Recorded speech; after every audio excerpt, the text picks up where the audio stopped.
semua, semoga sehat selalu, semoga selalu dalam lindungan Allah Subhanahu wa taala. Amin amin ya Allah ya rabbal alamin. Dan berjumpa lagi bersama saya Mega Rahyu dari Komparatif Linguistik 6D. Dan pada kesempatan kali ini saya akan membahas tentang the characteristic of language atau karakteristik bahasa, di mana pembahasan ini merupakan review dari sebuah video yang berjudul The Characteristic of Language by Mrs. Marjorie, pokoknya itu ya, Mrs. itu. Dan pada kesempatan kali ini kita akan mereview video tersebut. Nah, seperti yang kita semua ketahui bahwa pada dasarnya bahasa itu merupakan alat komunikasi atau the tool for communication, seperti yang pernah kita bahas di mata kuliah sebelumnya, yaitu di mata kuliah CCU. Bahasa ini merupakan alat untuk berkomunikasi, alat untuk bertukar pikiran, alat untuk bertukar ide, alat untuk menyampaikan sesuatu antara satu orang kepada orang yang lainnya. Itu adalah bahasa sebagai alat komunikasi bagi manusia. Dan pada dasarnya pula bahasa ini hanya dimiliki oleh manusia dan tidak dimiliki oleh hewan atau binatang. Nah, pembahasan inilah yang akan menjadi inti dari review kita kali ini, review yang akan saya sampaikan kali ini. Bahasa manusia merupakan sistem komunikasi, dan sistem komunikasi tersebutlah yang membedakan antara komunikasi pada manusia dan komunikasi pada hewan. Meskipun hewan tidak memiliki bahasa, tetapi itu bukan berarti bahwa mereka tidak melakukan komunikasi. Hewan juga melakukan komunikasi, mereka saling bertukar informasi, mereka saling melakukan kode antara satu binatang dengan binatang yang lainnya, terutama dalam binatang yang sesama jenis. Dan pada video The Characteristic of Language by Miss Marjorie ini,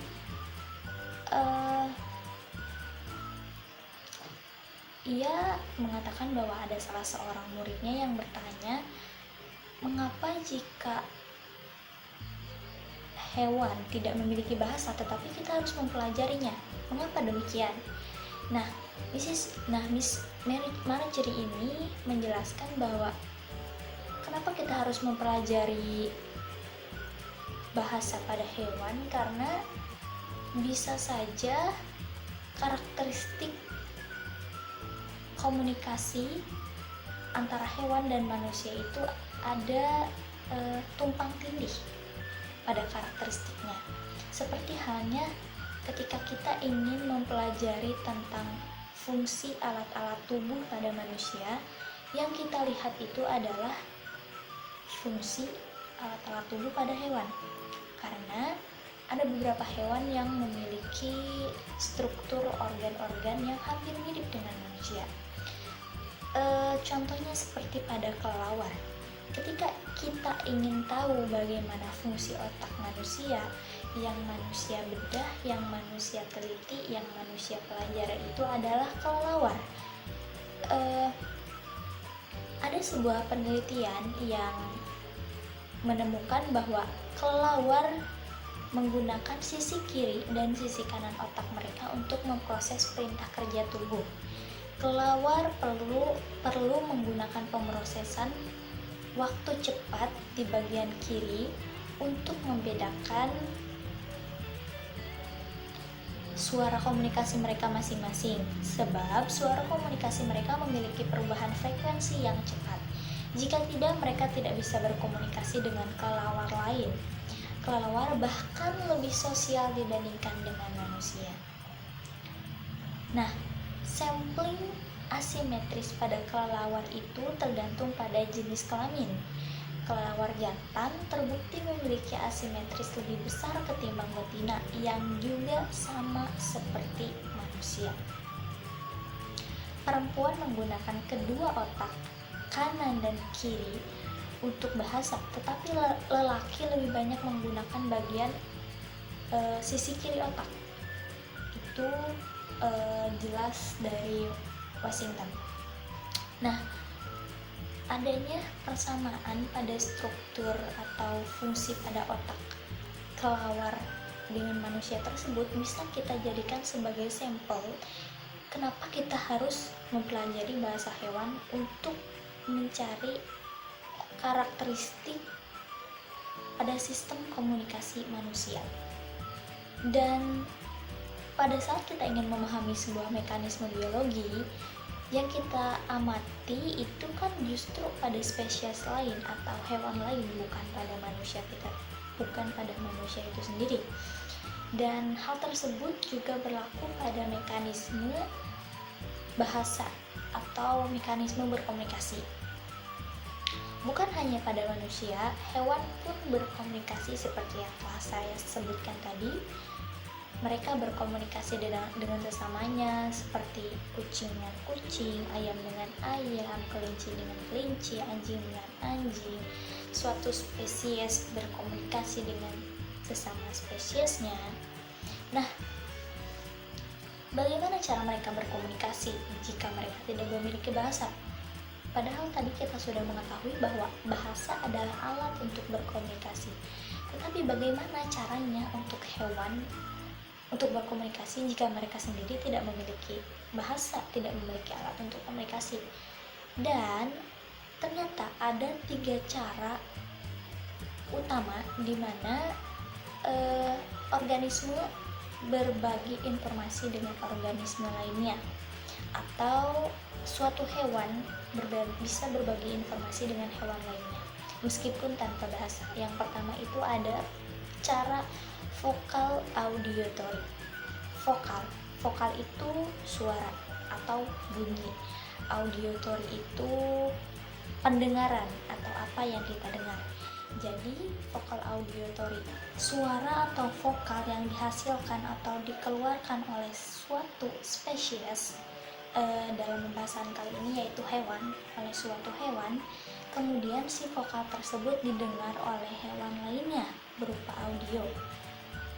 Nah, audio tersebut kemudian diproses sehingga terjadilah sebuah komunikasi melalui vokal auditory ini. Jadi dalam vokal auditory ini, suatu hewan mengeluarkan sebuah suara dan suara tersebut didengar oleh hewan lainnya. Kemudian hewan tersebut memahami apa makna dari atau apa maksud dari suara hewan tersebut dan terjadilah komunikasi antar hewan itu. Kemudian contoh dari vokal auditory ini misalnya yang paling sering kita dengar atau yang paling sering kita jumpai itu pada hewan yang bernama ayam. Ketika ayam betina akan bertelur atau sudah bertelur, ayam tersebut akan berkokok dengan begitu nyarinya, dan suara ayam tersebut menandakan bahwa ia sudah bertelur atau ia telah bertelur. Kemudian ada juga contoh lain pada hewan kelelawar misalnya. Kelelawar ini kan sering keluar di malam hari. Mereka itu matanya bukan sedikit ya, mereka itu matanya nggak bisa melihat ketika cahayanya itu terlalu banyak. Makanya mereka keluar di malam hari, dan ketika mereka keluar di malam hari bukan berarti mereka berjalan dengan mata yang begitu jelas seperti manusia ya. Mereka itu menggunakan gelombang suara untuk berkomunikasi dengan kelelawar lainnya, terutama untuk mencari makanan. Jadi mereka itu mengeluarkan sebuah suara, kemudian suaranya itu kayak mantul kembali dan dengan suara tersebut mereka bakal tahu buah ini matang atau enggak, buah ini manis atau enggak, buah ini masih mentah ataukah sudah matang gitu. Nah, itu melalui suara. Kemudian ada hewan lain seperti misalnya anjing dan serigala. Ketika malam hari, anjing dan serigala ini sering sekali melolong, misalnya mengeluarkan bunyi angu atau gimana gitu ya, pokoknya melolong pada malam hari. Nah, itu tuh kayak ngasih tanda antara satu serigala ke serigala lainnya, atau seekor anjing kepada anjing lainnya. Nah, itu merupakan contoh dari cara vokal auditory. Kemudian selain vokal auditory, yang kedua itu ada gestural visual. Gestur itu gerak tubuh. Visual itu apa yang kita lihat gitu. Kalau misalkan vokal auditory itu kan vokal auditory, vokal yang didengar. Nah, gestural visual itu gerak tubuh yang kita lihat. Dan sebelum kita membahas lebih jauh tentang gerak tubuh atau gestural visual, kita harus tahu terlebih dahulu tentang bahasa verbal dan non-verbal. Bahasa verbal itu apa sih? Bahasa verbal itu bahasa yang kita ucapkan. Saya berbicara dari tadi itu menggunakan bahasa verbal. Dan bahasa verbal ini tidak bisa berdiri sendiri. Bahasa verbal ini sangat sering sekali diikuti oleh bahasa nonverbal, yaitu berupa gestur atau gerak tubuh. Seperti misalnya saya berbicara, tangan saya ikut bergerak. Nah, ini merupakan gestur. Tubuh saya ikut ke kanan, ke kiri. Kemudian ketika tadi saya berbicara otak kanan, otak kiri, saya menuju ke kiri dan ke kanan. Dan gestur ini selalu menemani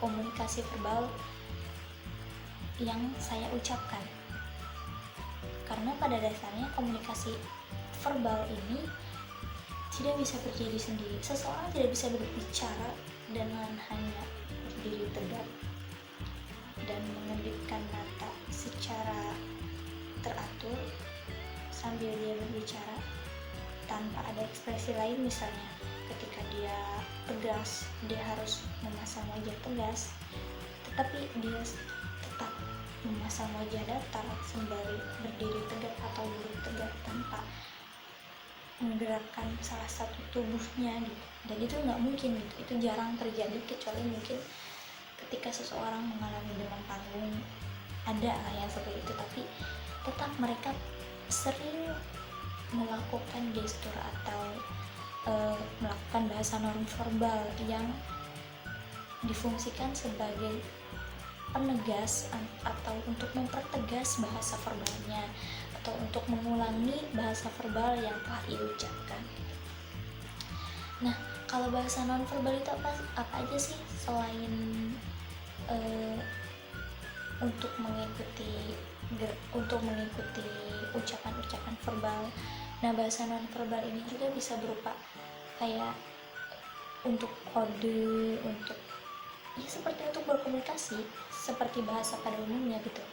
Tapi bedanya, jika bahasa verbal itu tidak bisa berdiri sendiri, bahasa nonverbal ini bisa berdiri sendiri. Contohnya, ketika kamu misalnya lagi malas nih, gak mau ngapa-ngapain, gak mau ngomong, terus diajakin keluar sama teman kamu, nongkrong yuk, tapi kan gak mau ya, ngomong aja males gitu, paling cuman. Nah, itu mereka udah tahu kalau misalkan kita nggak mau, kita tuh nolak. Atau pas ditanya, kamu lagi sakit nih, tapi nggak bilang, terus ada teman kamu yang ngelihat kalau misalkan tubuh kamu tuh lagi kesakitan, dia tuh nanya, kamu lagi sakit ya, cukup jawab. Atau dengan mengerutkan wajah kayak lagi kesakitan sambil menganggukkan kepala, itu menandakan kalau misalkan kamu menjawab iya. Ini merupakan simbol dari pujian. Oke, bagus, good, best. Ini bisa berdiri sendiri tanpa pun harus saya berbicara bagus ataupun good atau yang lainnya. Bisa saja saya hanya melakukan komunikasi verbal seperti ini, atau bisa aja kan, non verbal itu bisa berdiri sendiri. Tapi kalau misalkan verbal itu tidak bisa berdiri sendiri dan sangat jarang terjadi. Kemudian yang ketiga ada chemical olfactory. Nah, pada cara yang ini bahan kimia yang ada pada tubuh kita itu disekresi atau dikeluarkan oleh tubuh. Kemudian cairan yang tadi dikeluarkan oleh tubuh kita itu dicium oleh orang lain. Nah, ini merupakan cara chemical olfactory. Kejadian ini terjadi pada hewan. Misalnya sering sekali kita jumpai pada kucing. Kalau misalnya kita punya kucing, kita sering banget lihat kucing itu sering pipis sembarangan. Misalnya ada motor parkir, kucing itu pipis di motor, pipisin motornya. Terus tiba-tiba dia main ke rumah tetangga sebelah, dia ikut pipis di sana. Nah, air kencingnya itu merupakan tanda untuk menandakan, untuk memberitahu kepada kucing lainnya. Biasanya si kucing ini selalu menentukan wilayah kekuasaannya. Misalnya dia kucing itu pipis di sini, di sini, di sini.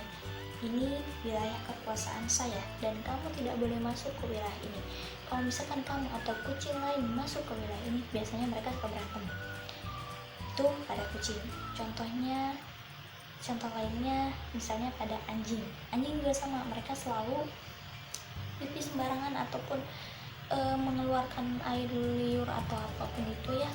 Pokoknya cairan-cairan yang mereka keluarkan itu menandakan sesuatu. Misalnya ketika ada si anjing itu muter-muter di taman atau di jalan atau di kompleks sebelah atau gimana gitu ya.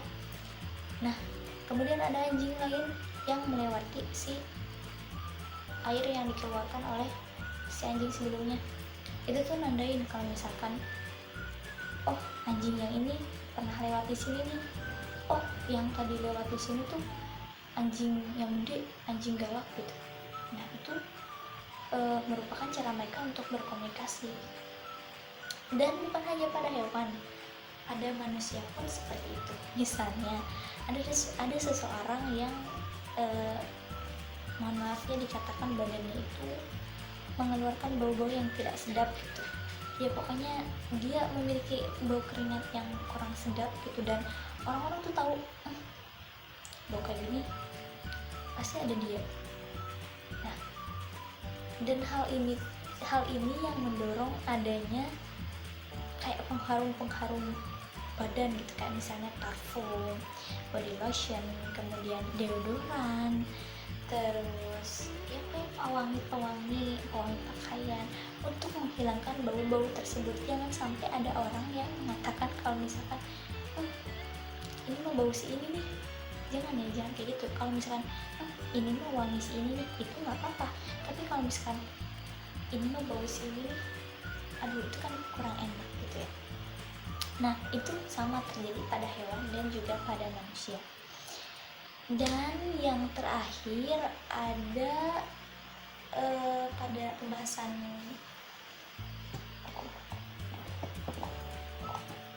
the characteristic of language ini ada fungsi pragmatik pada bahasa.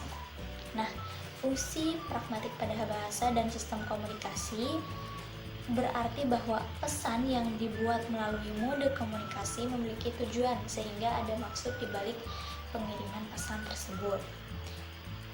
Nah, pembahasan ini tuh membahas bahwa tidak semua yang mengeluarkan suara itu berarti mengajak untuk berkomunikasi atau ngajakin ngobrol gitu ya. Misalnya ketika saya batuk, atau yang dicontohkan di dalam video itu ketika saya menguap. Misalnya saya menguap terus ditutup pakai tangan gitu, misalnya gini. Nguapnya tuh panjang banget. Nah, menguap itu kan biasanya suka apa sih, kalau bahasa Sunda itu namanya tepat, nular. Nguap itu suka nular. Saya nguap, orang pikir saya nguap, kemudian nguap. Nah kita tuh nguap ini bukan berarti kita sedang berkomunikasi. Jadi saya nguap sambil merem gini gitu, saya komunikasi. Terus dia juga nguap, dia menjawab nguap saya gitu, bukan itu. Tapi nguap itu cuman tanda bahwa pengen nguap aja atau mungkin ngantuk gitu. Dan bukan berarti saya ngajakin berkomunikasi, saya mengajak untuk berbicara dengan orang lain melalui uap saya, melalui cara saya menguap gitu. Dan yang lain misalnya batuk, bersin, ya itu pure bersin aja, itu pure batuk aja, bukan berarti saya mengajak untuk berkomunikasi, bukan berarti ada pesan di balik batuk saya, ada pesan di balik saya menguap.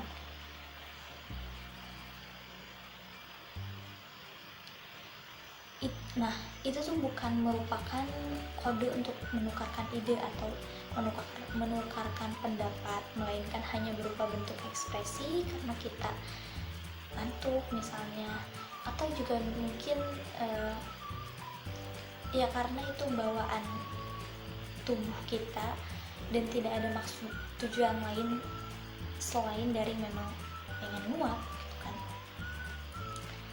Dan contoh lain yang Miss Marjorie berikan dalam video tersebut, ketika kita pergi ke kebun binatang, misalnya kita dengar suara auman dari seekor singa, itu menandakan bahwa di sana ada singa, ada seekor singa atau beberapa singa atau banyak singa. Pokoknya itu nandain kalau misalkan di sana ada singa. Bukan berarti singa itu ngajakin ngobrol berarti ya. Nah, contoh pragmatik ini juga biasanya terjadi pada manusia. Misalnya ada perempuan, kalau misalnya cewek ngambek, bentuk pesan yang ingin dia sampaikan melalui tindakannya, misalnya kayak dia ngapus DPWA, dia menghapus semua story, baik itu WhatsApp story atau Insta story. Kemudian ketika di chat dia balasnya singkat-singkat, ditanya kamu kenapa? Apa? Itu pragmatik, itu mode. Kalau misalkan dia tuh nggak apa, dia tuh sedang tidak apa-apa, dia itu sedang tidak baik-baik saja. Kemudian kalau misalnya kita main ke rumah orang, kita main ke rumah teman kita aus dan dia nggak ngasih kita minum, pasti kita ngobrol, haus nih, panas ya, itu berarti dia pengen minum, dia minta minum. Cuman kalau misalnya kita ngomong minta minum dong, kan gengsi ya. Kalau misalnya kita ngasih kode dengan cara aduh panas banget ya, itu kan dia yang malu, bukan kita. Nah itu pragmatik, itu mode ini. Atau ada juga yang lebih ekstrim. Biasanya kalau misalkan kita main ke rumah orang dan dikasih minum, ngomongnya pasti aduh sumurnya kering nih. Nah itu kode, itu pragmatik. Jadi jika sebuah pesan memiliki tujuan dan makna tertentu, itulah pragmatik. Kalau misalnya suatu pesan tidak memiliki tujuan atau makna tertentu, itu bukan pragmatik. Contohnya kayak yang tadi, nguap itu pesan tapi tidak memiliki tujuan dan makna tertentu. Makna ada, dia ngantuk dan sebagainya, tapi tidak memiliki tujuan tertentu. Si nguap itu nggak memiliki tujuan buat ngasih tahu, hei lagi ngapain, enggak gitu. Itu bukan pragmatik. Tapi kalau misalnya kodenya itu kayak aduh panas banget ya, itu tujuannya dia pengen ngasih tahu aku haus, aku pengen minum. Nah itu adalah pragmatik.